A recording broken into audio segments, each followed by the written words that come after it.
Hello everyone, welcome to my channel all about geology. So आज के इस video में हम पढ़ने वाले हैं नाइट्रिक ऑक्साइड सिग्नलिंग पाथवे के बारे में। सो नाइट्रिक ऑक्साइड सिग्नलिंग पाथवे जो है ये सेलुलर कम्युनिकेशन सिस्टम है जो रेगुलेट करवाता है फिजियोलॉजिकल प्रोसेसेस को, जैसे वेसोडाइलेशन में हेल्प करता है, इम्यून रिस्पॉन्स में हेल्प करता है, न्यूरोट्रांसमिशन में हेल्प करता है, इन्फ्लामेशन में हेल्प करता है और एपोप्टोसिस जो प्रोग्राम सेल देते हैं उनमें भी ये जो है हेल्प करता है। सो नाइट्रिक ऑक्साइड हम जानते हैं ये क्या होता है, ये एक टाइप का गैस है, अनस्टेबल गैस है, स्मॉल साइज गैस है।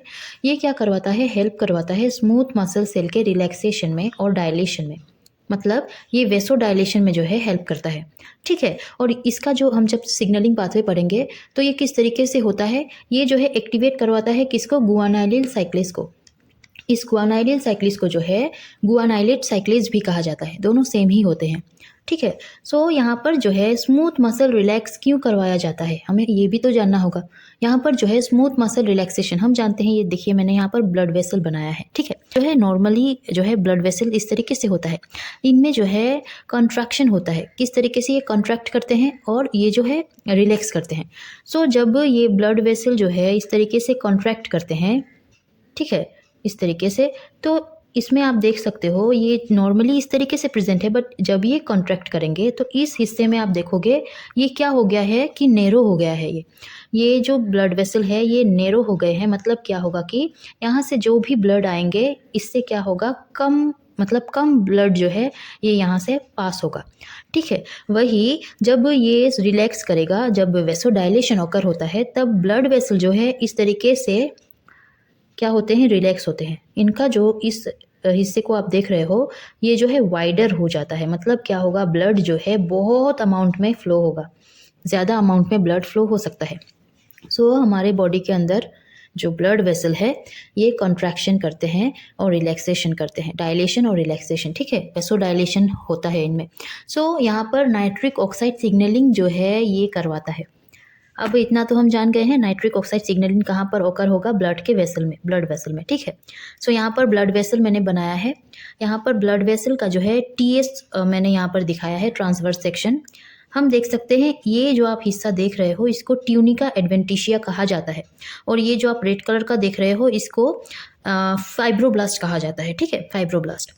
अब ट्यूनिका एडवेंटिशिया के पास फाइब्रोब्लास्ट होता है। इनके नीचे का लेयर जो आप देख रहे हो इसको कहा जाता है ट्यूनिका मीडिया। ट्यूनिका मीडिया के पास स्मूथ मसल सेल्स होते हैं। ठीक है, ये सारे, और इनके नीचे वाला हिस्सा आप अगर आप देखो तो यहाँ पर जो है बेसल मेम्ब्रेन कहा गया है।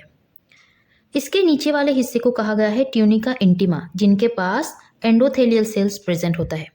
अब ये जो खाली हिस्सा देख रहे हो इसको कहा जाता है lumen, lumen of the blood. So basically ये जो नाइट्रिक ऑक्साइड सिग्नलिंग है ये कहाँ पर होता है, दो सेल में होता है। एक होता है एंडोथेलियल सेल में और दूसरा होता है स्मूथ मसल सेल में।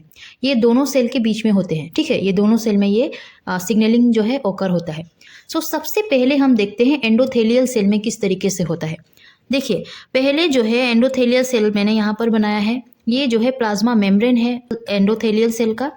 अब यहाँ पर रिसेप्टर जो है इनको जीपीसीआर रिसेप्टर कहा गया है। जीपीसीआर रिसेप्टर हम इनके बारे में अच्छे से जानते हैं, हमने पहले भी इनके बारे में जो है पढ़ा है, और मेरे चैनल में इनका जो वीडियो मैंने बनाया है जीपीसीआर, IP3 डेक पाथवे, ये सारा जो है अपलोडेड है, आप लोग देख सकते हो। सो जीपीसीआर जो है हम जानते हैं, जीपीसीआर क्या होता है, सेल सरफेस रिसेप्टर होता है, largest family of cell surface receptor. इनके पास अपना ट्राइमेरिक प्रोटीन होता है, अल्फा बीटा गामा। अल्फा जो है ये जीडीपी के साथ बाइंड होके रहता है, मतलब ये अभी इनएक्टिव फॉर्म में है। इनके साथ जब सिग्नलिंग मॉलिक्यूल आके बाइंड करेंगे तभी ये एक्टिवेट होगा, तभी ये जीडीपी हटेगा और जीटीपी बाइंड कर जाएगा, जिससे जी अल्फा जीटीपी सब यूनिट हमें मिलता है। अब यहाँ पर जो सिग्नल मॉलिक्यूल आके बाइंड करते हैं वो होते हैं एसिटाइल कोलिन। एसिटाइल कोलिन एक टाइप का न्यूरोट्रांसमीटर है, एक्चुअली ये न्यूरोट्रांसमीटर होते हैं। सो एसिटाइल कोलिन जो है neurotransmitter as a signal molecule यहाँ क्या करते हैं, जीपीसीआर के साथ बाइंड करते हैं। अब ये जब जीपीसीआर के साथ बाइंड करेंगे जीपीसीआर एक्टिवेट होगा और ये क्या फॉर्म करेगा, जी अल्फा जीटीपी फॉर्म करेगा। ये जी अल्फा जीटीपी जाके कहाँ बाइंड करता है, PLC2 के पास, फॉस्फोलाइपेज के पास जो है बाइंड करता है। ये प्लाज्मा मेम्ब्रेन में ही प्रेजेंट होता है। ठीक है, फॉस्फोलाइपेज एंजाइम है ये। लाइपेज एंजाइम मतलब क्या होगा कि ये किसी को तोड़ेगा। ये यहाँ पर जो है किसको तोड़ता है, इस PIP2 को, फॉस्फोटिडाइल इनोसिटोल 4,5 बिसफॉस्फेट को। ठीक है, अब ये आपको सिमिलर लग रहा होगा IP3 डेक के जैसा। सो IP3 डेक मैकेनिज्म जो हमने पढ़ा है उसके जैसा ही ये है। ठीक है, सो यहाँ पर फॉस्फोलाइपेज 2 जब G अल्फा GTP के साथ बाइंड करता है ये एक्टिवेट होता है और ये जो है PIP2 को तोड़ देता है और तोड़ के ये दो मॉलिक्यूल को फॉर्म करता है IP3 इनोसिटोल ट्राइफॉस्फेट और डेक डाई एसाइल ग्लिसरल। ठीक है, डेग मेम्ब्रेन में ही रह जाता है बट IP3 का यहाँ और भी काम होता है। ये क्या करता है, एंडोप्लाज्मिक रेटिकुलम के पास जाता है।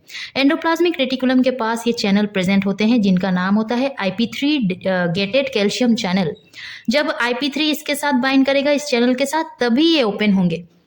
ठीक है, अब ओपन होंगे तो क्या होगा, एंडोप्लाज्मिक रेटिकुलम के पास कैल्शियम बहुत सारे जो है प्रेजेंट होते हैं। कैल्शियम आयन जो है ये जब IP3 डेग इस चैनल के साथ बाइंड करता है तो ये ओपन होता है और ये कैल्शियम आयन सारे क्या होते हैं, साइटोप्लाज्म में बाहर आते हैं, from endoplasmic reticulum to cytoplasm. ठीक है, अब जब साइटोप्लाज्म में कैल्शियम आयन बाहर आएंगे तो ये जो है केल्मोड्यूलिन के साथ बाइंड कर जाते हैं।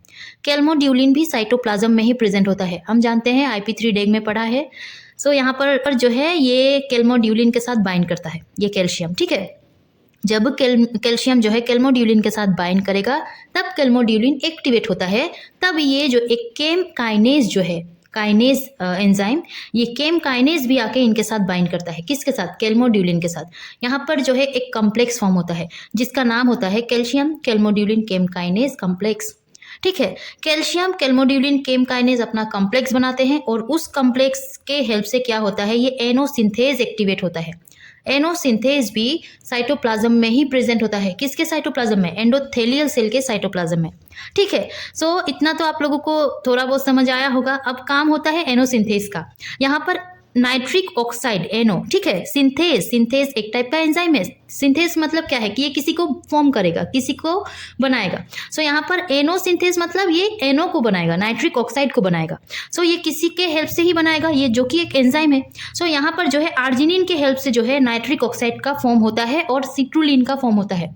ठीक है, एनोसिंथेज जो है एंजाइम होता है और आर्जिनिन एक टाइप का एमिनो एसिड है, हम जानते हैं। ये एमिनो एसिड ये नाइट्रिक ऑक्साइड का जो है प्रिकर्सर होता है। इसके हेल्प से ही, आर्जिनिन के हेल्प से ही नाइट्रिक ऑक्साइड बनाया जा सकता है, but in the presence of NO synthase. यहाँ पर आर्जिनिन एनोसिंथेज के हेल्प से नाइट्रिक ऑक्साइड को बनाता है और सिट्रुलिन को बनाता है। यहाँ पर जो है नाइट्रिक ऑक्साइड का ही काम है, सो इसीलिए मैंने नाइट्रिक ऑक्साइड ही दिखाया है। सिट्रुलिन का कोई काम नहीं होता है, सो यहाँ पर मैंने वो नहीं दिखाया है। सो आई होप आप लोगों को ये मैकेनिज्म समझ आया होगा जो कि अभी एंडोथेलियल सेल में हो रहा है। ठीक है, अभी स्मूथ मसल सेल का जो है काम बाकी है। थोड़ा बहुत थ्योरी देख लेते हैं जिससे आप लोगों को क्लियर हो जाए अच्छे से। सो यहाँ पर देखिए एंडोथेलियल सेल में जो है ब्लड वेसल के क्या हो रहा है, when acetyl choline stimulates vascular endothelial cells, the surface of acetylcholine receptors such as GPCR is activated.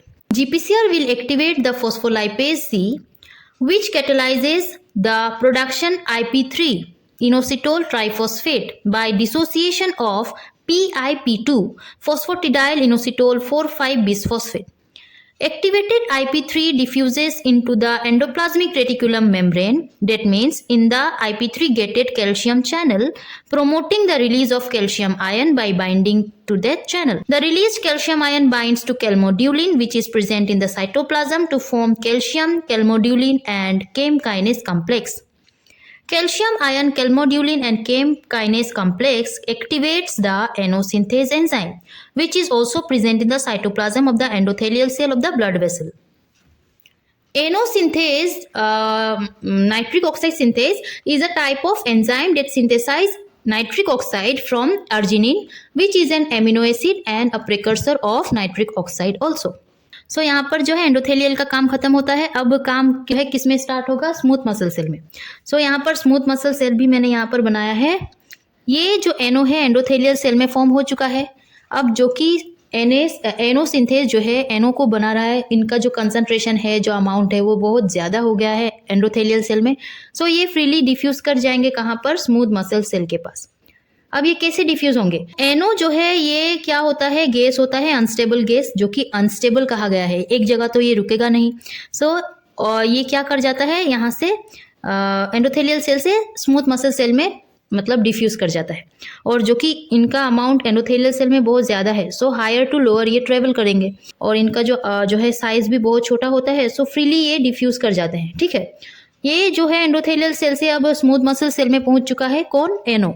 अब एनो जो है इसको दिखेगा कि स्मूथ मसल सेल में जो है एक एंजाइम प्रेजेंट होता है जिसका नाम है गुआनाइलेट साइक्लेज। इनको जो है गुआनाइलिल साइक्लेज भी कहा जाता है। आप लोग किसी किसी बुक में गुआनाइलिल साइक्लेज भी देखोगे, सो सेम ही होता है। यहाँ पर जो है सोल्यूबल गुआनाइलेट साइक्लेज प्रेजेंट है। अब ये एनो जो है इनके साथ जाके बाइंड करता है। जब ये एनो इनके साथ बाइंड करता है, ये एक्टिवेट होते हैं। इनका काम है कि ये जीटीपी से सीजीएमपी को बनाए। जीटीपी जो है ग्वानोसिन ट्राइफॉस्फेट, इनसे क्या बनाए, साइक्लिक ग्वानोसिन मोनोफॉस्फेट को बनाए। अब जैसे ही साइक्लिक ग्वानोसिन मोनोफॉस्फेट बनता है, वैसे ये क्या करवाता है, पीकेजी को एक्टिवेट करवाता है, प्रोटीन काइनेज जी को। काइनेज एंजाइम है, मतलब क्या होगा कि ये किसी को फॉस्फोराइलेट करवाएगा।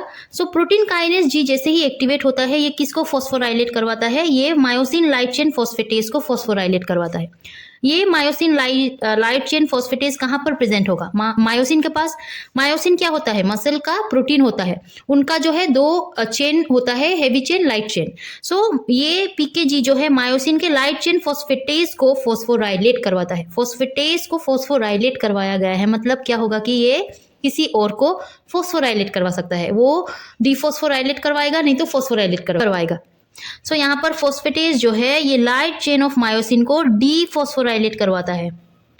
ठीक है, ये myosin light chain phosphatase MLCP जो है लाइट चेन ऑफ मायोसिन को डीफॉस्फोराइलेट करवाएगा, जिससे क्या होगा, स्मूथ मसल रिलैक्स कर जाएगा।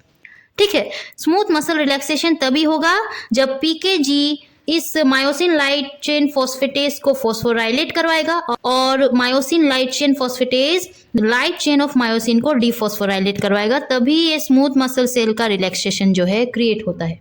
यहाँ पर थोड़ा थ्योरी पढ़ लेते हैं। Smooth muscle cells are hydrophilic, they are attracted to water molecules. ठीक है, स्मूथ मसल सेल हाइड्रोफिलिक होते हैं। NO जो नाइट्रिक ऑक्साइड है, it is a small neutral and reactive molecule that can cross cell membrane and cellular compartments। इसीलिए ये cross कर जाते हैं, स्मॉल होते हैं, न्यूट्रल होते हैं, रिएक्टिव मॉलिक्यूल, अनस्टेबल। सो ये एक जगह नहीं टिकेंगे। ये क्या होगा कि ये सेल मेम्ब्रेन को इजीली क्रॉस कर सकते हैं। सो एंडोथेलियल से ये स्मूथ मसल में जा सकते हैं। जब हम लोगों ने TS ऑफ ब्लड वेसल देखा था, तब smooth muscle cell, endothelial cell ये क्लोजली जो है लोकेटेड थे। इस तरीके से ये क्या होता है, एंडोथेलियल सेल से स्मूथ मसल सेल में इस तरीके से डिफ्यूज कर जाता है। ठीक है, as they are gas and small sized molecule, they can easily cross the smooth muscle cells from endothelial cell through diffusion। अब जो है स्मूथ मसल सेल में जो सिग्नलिंग पाथवे हुआ है उनके बारे में देखते हैं। देखिए, NO जो नाइट्रिक ऑक्साइड है diffuses into the vascular smooth muscle cell where it will bind to and activate soluble guanylate cyclase. Guanylate cyclase is an enzyme that is present in the plasma membrane of smooth muscle cells, which synthesizes cyclic guanosin monophosphate from guanosin triphosphate।